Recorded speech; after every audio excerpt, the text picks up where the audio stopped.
حدیث جامع الترمذی صفحہ نمبر 55 پر حضرت عمر بن خطاب رضی اللہ تعالی عنہما روایت کرتے ہیں کہ نبی کریم صلی اللہ علیہ وآلہ وسلم نے فرمایا، ہر انسان خطا کار ہے، ان خطاؤں کی معافی کے لیے اچھی طرح وضو کرے، پھر یہ کلمات پڑھے، اللہ تعالیٰ اس بندے کے گناہوں کو معاف فرما دیتا ہے اور بندہ پاک صاف ہو جاتا ہے۔ اللہ تعالیٰ ان کے گناہوں پر اس دنیا میں اور آخرت میں بھی پردہ پوشی فرماتا ہے اور اپنے فرشتوں سے فرماتا ہے، کیا یہ مجھے جانتا ہے کہ میں ہی اس کا رب ہوں؟ اس کی بخشش میرے کرم پر ہے اور ان کے گناہوں کی پکڑ بھی میرے ہی ہاتھ میں ہے۔ سنو، گواہ ہو جاؤ، اس کے لیے جنت کے 8 دروازے کھول دیے جائیں گے، وہ جس دروازے سے چاہے داخل ہو جائے۔ وہ کلمات یہ ہیں: بسم اللہ الرحمن الرحیم، السلام علیکم ورحمۃ اللہ۔ محترم ناظرین، نجران کے عیسائی مباہلہ کے لیے آئے اور حضور اکرم صلی اللہ علیہ وآلہ وسلم میدان میں اس شان سے تشریف لائے کہ امام حسین رضی اللہ تعالی عنہ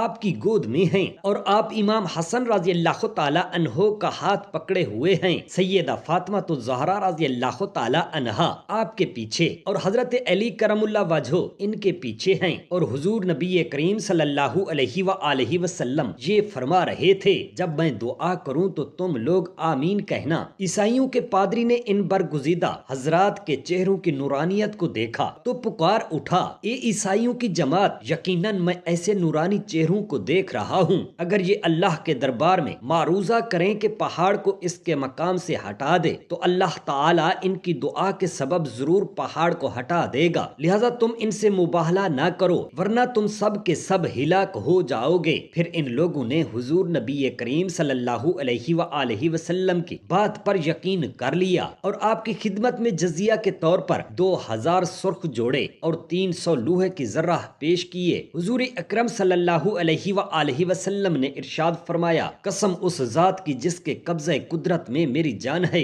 اہل نجران پر عذاب بالکل قریب آ چکا تھا، اگر وہ مباہلہ کرتے تو ان کے چہروں کو مسخ کر دیا جاتا، وہ بندر اور بد جانور بنا دیے جاتے اور وادی ان پر آگ بن جاتی، ضرور اللہ تعالی نجران اور اہل نجران کو تباہ و تاراج کر دیتا، یہاں تک کہ درختوں پر پرندوں کو بھی۔ حضرت زید بن ثابت رضی اللہ تعالی عنہ کہتے ہیں کہ رسول اللہ صلی اللہ علیہ وسلم ایک خچر پر سوار ہو کر بنی نجار کے باغ میں گزرے اور ہم لوگ ہمراہ تھے، تو ناگہاں خچر اس طرح بدکا کہ حضور نبی کریم صلی اللہ علیہ وآلہ وسلم کو گرا دینے کے قریب ہو گیا۔ اچانک وہاں 6 یا 5 قبریں نظر آئیں تو حضور اقدس صلی اللہ علیہ وآلہ وسلم نے پوچھا کہ ان قبر والوں کو کوئی جانتا ہے؟ تو ایک صحابی نے کہا کہ جی ہاں، مجھے معلوم ہے، یہ ان مشرکین کی قبریں ہیں جو شرک کی حالت میں مر گئے ہیں۔ تو حضور اقدس صلی اللہ علیہ وآلہ وسلم نے فرمایا کہ ان قبر والوں کی جماعت اپنی قبروں کے اندر عذاب میں مبتلا ہے، اگر مجھے یہ خوف نہ ہوتا کہ تم لوگ مردوں کو دفن کرنا چھوڑ دو گے تو میں اللہ تعالی سے دعا کرتا کہ تم لوگوں کو وہ عذاب سنا دے جو میں سن رہا ہوں۔ پھر حضور نبی کریم صلی اللہ علیہ وآلہ وسلم ہم لوگوں کی طرف اپنا چہرہ انور کر کے متوجہ ہوئے اور فرمایا، سب لوگ جہنم کے عذاب سے اللہ کی پناہ مانگو۔ تو ہم لوگوں نے کہا کہ ہم جہنم سے اللہ تعالیٰ کی پناہ طلب کرتے ہیں۔ پھر فرمایا، قبر کے عذاب سے تم سب لوگ اللہ کی پناہ مانگو۔ تو سب لوگوں نے کہا کہ ہم عذاب قبر سے اللہ تعالیٰ کی پناہ طلب کرتے ہیں۔ پھر فرمایا، تم سب لوگ ظاہری و باطنی فتنوں سے اللہ کی پناہ مانگو۔ سب لوگوں نے کہا کہ ہم ظاہری اور باطنی فتنوں سے اللہ تعالیٰ کی پناہ مانگتے ہیں۔ پھر فرمایا کہ تم سب لوگ فتنہ دجال سے پناہ مانگو۔ تو سب لوگوں نے کہا کہ ہم دجال کے فتنوں سے اللہ تعالیٰ کی پناہ مانگتے ہیں۔ حضرت براء بن عازب رضی اللہ تعالی عنہ راوی ہیں کہ رسول اللہ صلی اللہ علیہ وآلہ وسلم نے فرمایا کہ قبر میں 2 فرشتے منکر نکیر آتے ہیں اور میت کو بٹھا کر اس سے سوال کرتے ہیں کہ تیرا رب کون ہے؟ تو مومن کہہ دیتا ہے کہ میرا رب اللہ ہے۔ پھر دوسرا سوال کرتے ہیں کہ تیرا دین کیا ہے؟ تو مومن کہہ دیتا ہے کہ میرا دین اسلام ہے۔ پھر تیسرا سوال کرتے ہیں کہ یہ ہستی کون ہیں جو تمہاری طرف بھیجے گئے؟ تو مومن کہہ دیتا ہے کہ یہ رسول اللہ صلی اللہ علیہ وآلہ وسلم ہیں۔ پھر آسمان سے ایک منادی آواز دیتا ہے کہ میرا یہ بندہ سچا ہے، لہٰذا اس کو جنتی بچھونے پر سلاؤ اور اس کو بہشتی لباس پہناؤ اور اس کی طرف جنت کا ایک دروازہ کھول دو، تو اس دروازے سے قبر میں جنت کی ہوا اور خوشبو آنے لگتی ہے اور اس کی قبر تا حد نگاہ کچھ کشادہ کر دی جاتی ہے،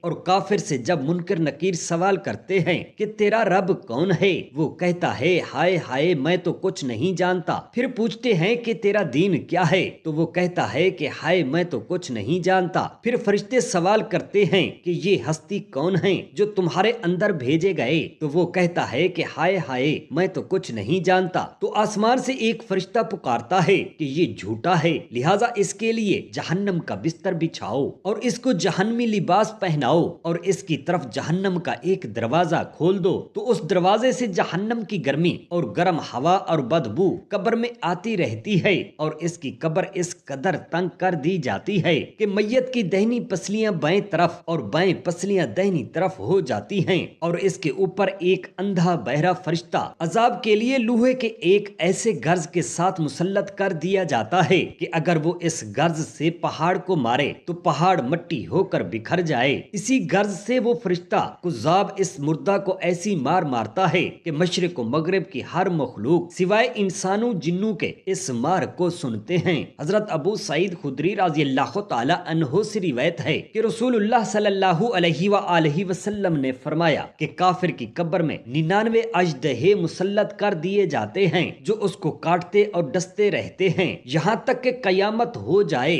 اور وہ اتنے زہریلے ہیں کہ اگر ان میں سے ایک مرتبہ زمین پر پھونک مار دے تو زمین کبھی سبزہ نہیں اگائے گی۔ حضرت جابر رضی اللہ تعالی عنہ بیان کرتے ہیں کہ ہم لوگ حضرت سعد بن معاذ رضی اللہ تعالی عنہ کے دفن میں گئے جب حضور اقدس صلی اللہ علیہ وآلہ وسلم نماز جنازہ پڑھا چکے اور وہ قبر میں اتارے گئے اور مٹی برابر کر دی گئی، تو حضور اقدس صلی اللہ علیہ وآلہ وسلم نے تسبیح پڑھی اور ہم لوگ بھی دیر تک تسبیح پڑھتے رہے۔ پھر حضور نبی کریم صلی اللہ علیہ وآلہ وسلم نے تکبیر پڑھی اور ہم لوگ بھی دیر تک تکبیر پڑھتے رہے، تو کسی نے عرض کیا کہ یا رسول اللہ کیا آپ نے تسبیح و تکبیر کیوں پڑھی؟ تو حضور اقدس صلی اللہ علیہ وآلہ وسلم نے ارشاد فرمایا کہ اس بندہ صالح پر اس کی قبر تنگ ہو گئی تھی یہاں تک کہ اللہ تعالی نے کشادہ فرما دیا۔ حضرت انس رضی اللہ تعالی عنہ کہتے ہیں کہ حضور نبی کریم صلی اللہ علیہ وآلہ وسلم اپنی صاحبزادی بی بی زینب رضی اللہ تعالی عنہا کے دفن میں تشریف لے گئے اور وہ باکثرت بیمار ہوا کرتی تھیں، تو جب حضور اقدس صلی اللہ علیہ وآلہ وسلم ان کی قبر میں اترے تو آپ کا چہرہ انور زرد ہو گیا۔ پھر جب قبر سے باہر تشریف لائے تو خوشی سے حضور اقدس صلی اللہ علیہ وآلہ وسلم کا چہرہ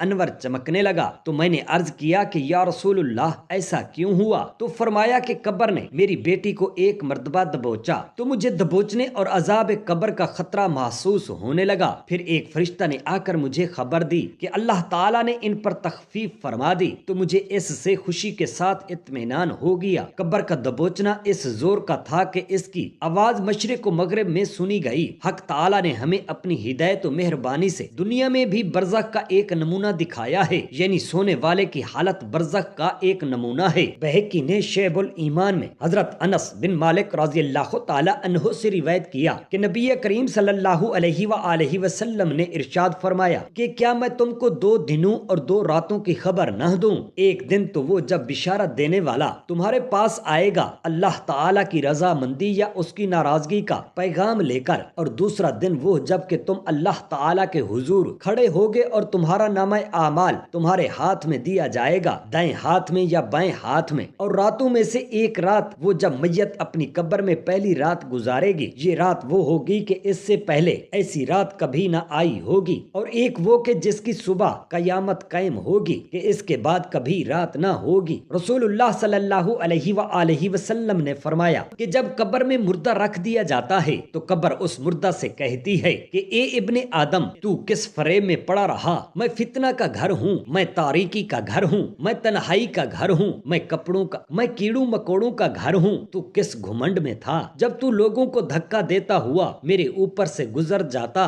تو اگر مردہ نیک و صالح ہوتا ہے تو ایک فرشتہ اس کی طرف جواب دیتا ہے کہ ایک قبر، یہ تو زمین پر لوگوں کو اچھی اچھی باتوں کا حکم دیتا تھا اور بری باتوں سے منع کرتا تھا۔ یہ سن کر قبر کہتی ہے کہ یہ اگر ایسا ہی تھا تو اب میں اس کے پاس ہریالی لاؤں گی اور اس کا بدن نور ہو کر دوبارہ مجھ سے نکلے گا اور اس کی روح اللہ تعالیٰ کے دربار رحمت تک رسائی حاصل کرے گی۔ حضرت انس رضی اللہ تعالی عنہ سے روایت ہے رسول کریم صلی اللہ علیہ وآلہ وسلم نے فرمایا جب کوئی بندہ اللہ تعالیٰ سے توبہ کرتا ہے تو اللہ کو اس توبہ کرنے والے پر اس آدمی سے بھی زیادہ خوشی ہوتی ہے جو جنگل میں سواری پر جانے آرام کے لیے سو جائے، اس دوران سواری کہیں اور چلی جائے جس پر اس کا کھانا اور پانی ہو، وہ جب بیدار ہو تو اپنی سواری کو نہ پائے اور مایوس ہو کر ایک درخت کے سائے میں لیٹ جائے۔ جس وقت وہ سواری سے مایوس ہو کر لیٹا ہوا پھر اچانک سواری اس کے پاس واپس آ جائے اور وہ اس کی لگام پکڑے اور خوشی کی شدت سے یہ کہے،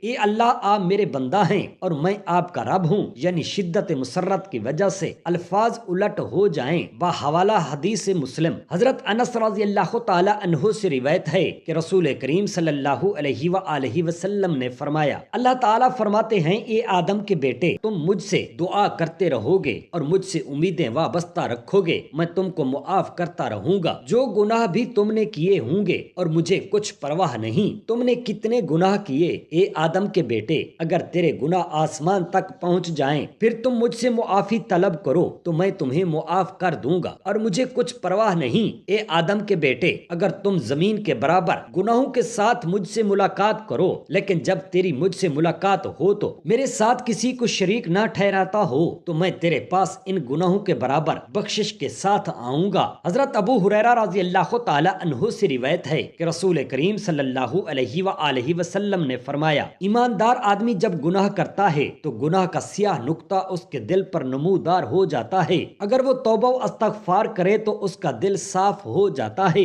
اور اگر وہ مزید گناہ کرنے لگ جائے تو زنگ میں اضافہ ہوتا جاتا ہے یہاں تک کہ زنگ اس کے دل پر غالب آ جاتا ہے۔ بس یہی وہ زنگ ہے جس کے بارے میں فرمان الہی ہے۔ ترجمہ، ہرگز نہیں بلکہ ان کے گناہوں کی وجہ سے ان کے دل زنگ آلود ہیں۔ بحوالہ ترمذی حضرت ابن عمر رضی اللہ تعالی عنہ سے روایت ہے کہ رسول کریم صلی اللہ علیہ وآلہ وسلم نے فرمایا، بلا شبہ اللہ تعالی بندہ کی توبہ اس وقت تک قبول کرتے ہیں جب تک نزاع کی حالت طاری نہ ہو جائے۔ حضرت ابو سعید خدری رضی اللہ تعالی عنہ سے روایت ہے کہ حضور نبی اکرم صلی اللہ علیہ وآلہ وسلم نے فرمایا، بنی اسرائیل میں سے ایک شخص تھا جس نے 99 قتل کیے تھے اور پھر مسئلہ پوچھنے نکلا تھا کہ اس کی توبہ قبول ہو سکتی ہے یا نہیں۔ وہ ایک راہب کے پاس آیا اور اس سے پوچھا، کیا اس گناہوں کی توبہ کی کوئی صورت ممکن ہے؟ راہب نے جواب دیا، نہیں۔ اس نے اس راہب کو بھی قتل کر دیا۔ پھر اس نے ایک اور شخص سے پوچھا تو اس نے بتایا کہ تم فلاں بستی میں جہاں نیک لوگ رہتے ہیں جاؤ، ان کے ساتھ مل کر توبہ کرو۔ وہ اس بستی کی طرف روانہ ہوا لیکن ابھی نصف راستے میں بھی نہیں پہنچا تھا کہ اس کی موت واقع ہو گئی۔ رحمت اور عذاب کے فرشتوں میں جھگڑا ہونے لگا کہ کون اس کی روح لے جائے۔ پس اللہ تعالیٰ نے اس بستی کو جہاں وہ توبہ کرنے کے لیے جا رہا تھا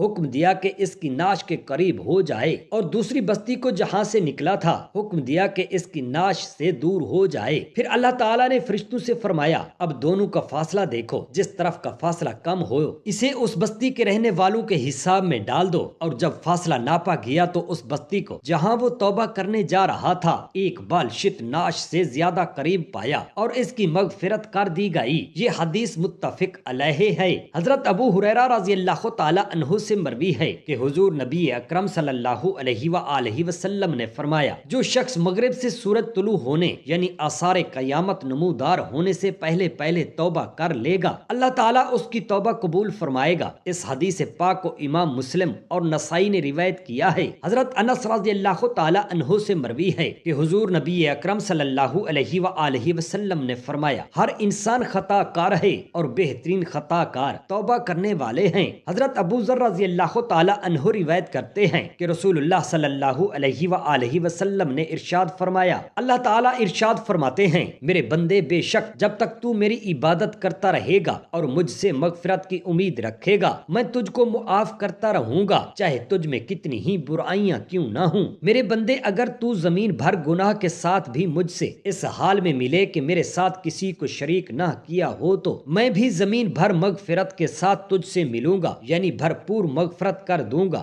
آدمی سے خطا و نسیان اور گناہ و معیشیت کا صدور ہوتا رہتا ہے، اگر کسی آدمی سے کبیرہ یعنی بڑا گناہ ہو جائے تو اس کی تلافی کے لیے اللہ تعالیٰ نے توبہ کا دروازہ کھول رکھا ہے۔ قرآن و حدیث میں بار بار امت مسلمہ کو توبہ و استغفار کی طرف توجہ دلائی گئی ہے۔ اس سے یہ سمجھ میں آتا ہے کہ مسلمانوں کے حق میں توبہ کی اہمیت بہت زیادہ ہے ہے آدمی سے جب بھی کوئی کبیرہ یعنی بڑا گناہ ہو جائے تو اسے فوراً اپنے گناہ سے سچی توبہ کرنی چاہیے، پھر اس کے نتیجہ میں اللہ تعالیٰ بندے کے اس گناہ کو معاف فرما دیتا ہے اور بندہ پاک صاف ہو جاتا ہے۔ توبہ کی حقیقت کیا ہے، اس کی کیا شرطیں ہیں اور اس کے فوائد کیا ہیں؟ سچی توبہ کسے کہتے ہیں؟ اللہ تعالیٰ اپنے بندوں پر کس قدر مہربان اور رحم فرمانے والا ہے، اس کا اندازہ حدیث مبارکہ میں درج اس واقعہ سے ہوتا ہے۔ حضرت عمران بن حسین رضی اللہ تعالیٰ عنہ روایت کرتے ہیں، جہینہ قبیلہ کی ایک عورت نبی کریم صلی اللہ علیہ وآلہ وسلم کی خدمت میں حاضر ہوئی، اس حال میں کہ وہ زنا سے حاملہ تھی۔ اس نے عرض کیا، اے اللہ کے نبی، میں حد کے جرم کی مرتکب ہو چکی ہوں، آپ صلی اللہ علیہ وسلم مجھ پر حد قائم کریں۔ تو اللہ کے نبی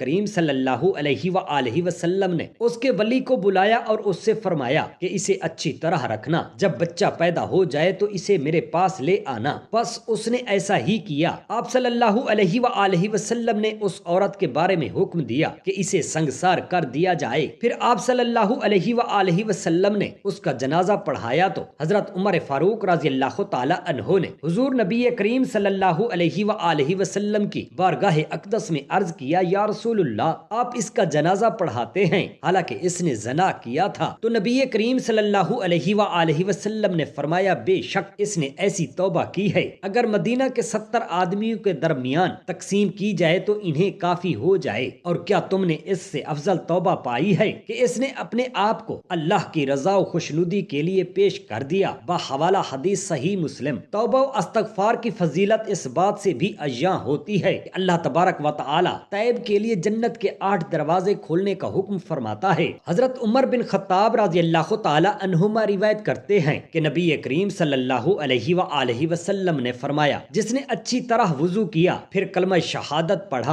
اور یہ دعا مانگی، اے اللہ مجھے خوب توبہ کرنے والوں اور خوب پاک ہونے والوں میں سے بنا دے، اللہ تعالیٰ ان کے گناہوں پر پردہ پوشی فرماتا ہے اور اپنے فرشتوں سے فرماتا ہے، کیا یہ مجھے جانتا ہے کہ میں ہی اس کا رب ہوں، میں ہی اس کی گناہوں کی بخشش کرتا ہوں اور ان کے گناہوں کی پکڑ بھی میرے ہی ہاتھ میں ہے، سنو گواہ ہو جاؤ، اس کے لیے جنت کے 8 دروازے کھول دیے جائیں گے، وہ جس دروازے سے چاہے داخل ہو جائے۔ بحوالہ جامع الترمذی۔ اللہ تعالیٰ سے دست ادب دعا کرتے ہیں ہم تمام مسلمان بہن بھائیوں کو توبہ کرنے والا بنائے اور نبی پاک صلی اللہ علیہ وآلہ وسلم پر درود شریف بھیجنے والا بنائے، آمین یا رب العالمین۔ جزاک اللہ خیرا کثیرا۔